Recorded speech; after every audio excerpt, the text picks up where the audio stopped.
అనుకున్నాం, పెట్టుకున్నాం, తప్పేముంది. ఉమ్. ఇప్పుడు ఒకటన్నా 2008 నుంచి రాజకీయాలు ఉన్నాను నేను, ప్రజారాజ పార్టీ పెట్టిన రోజు నుంచి. ఎంత అప్పుడు మీ వయసు ఎంత? నేను ఎంత అప్పుడు 28, 26. ఓ 28 ప్రజారాజ పార్టీలోనే కీలకంగా పనిచేసిన తిరుపతిలో 2008లోనే చిరంజీవి గారు రాజకీయాలకు రావాలని చెప్పి ఈ రాష్ట్రంలో ఎవడు చేయని కార్యక్రమాలు చేసినా నేను. అల్లిపిల్లు టెంకాయలు కొట్టడాలు, పొల్లు దండాలు పెట్టడాలు. చిరంజీవి గారు వస్తున్నాడు అని చెప్పి సూర్యలో పేపర్లో ఫోటో వచ్చింది ఒకరోజు. అవును అవును. ఆ రోజు స్టార్ట్ చేశాను నేను కార్యక్రమాలు. ఆ రోజు నుంచి ఈ రోజు వరకు స్టిల్ మీ ఇంటర్వ్యూ వరకు కూడా నేను ప్రతిరోజు పనిచేస్తున్నా పార్టీ కోసం, పవన్ కళ్యాణ్ గారి కోసం, చిరంజీవి గారి కుటుంబం కోసం. ఇది ఓపెన్, దీంట్లో ముస్లిం ఏం లేదు. ఆ రోజు నుంచి కిరణ్ రాయల్ మొన్న ఎలక్షన్కి వైసీపీ వాళ్ళు కొంతమంది కలిసి రాయల్ కాదు అది చెప్పారు. నేను చెప్తాను. అవును, మీ మీద పెద్ద ఎత్తున ప్రచారం చేశారు, ఎక్కడి నుంచో వచ్చారు, రాయలని పెట్టుకున్నారని. ఇన్ని సంవత్సరాలు నేను రాయల్ అభ్యంతరం ఎందుకు అప్పుడు ఈ ఎలక్షన్కి వచ్చింది?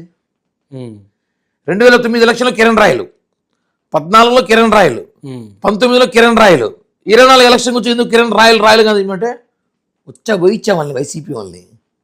నా మీద ఆరోపణలు ఏం లేవు, ఏం చేస్తారు?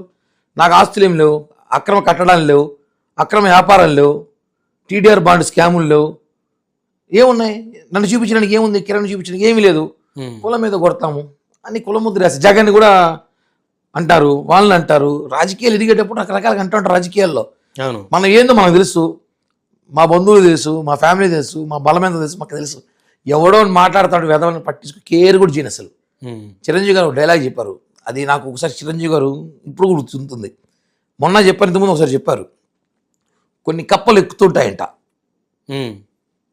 కొన్ని కింద విమర్శిస్తా ఉంటే అన్ని పడిపోతుంటాయి, ఒకటి మాత్రం సైలెంట్గా పైకి వెళ్ళి కూర్చుని పెట్టి ఎందుకు పైకి ఎక్కిందంటే నన్ను ఇచ్చేవాడు అంట. అంటే ఎవడేం చెప్పినా వినకుండా పైకి వెళ్ళిపోవాలని.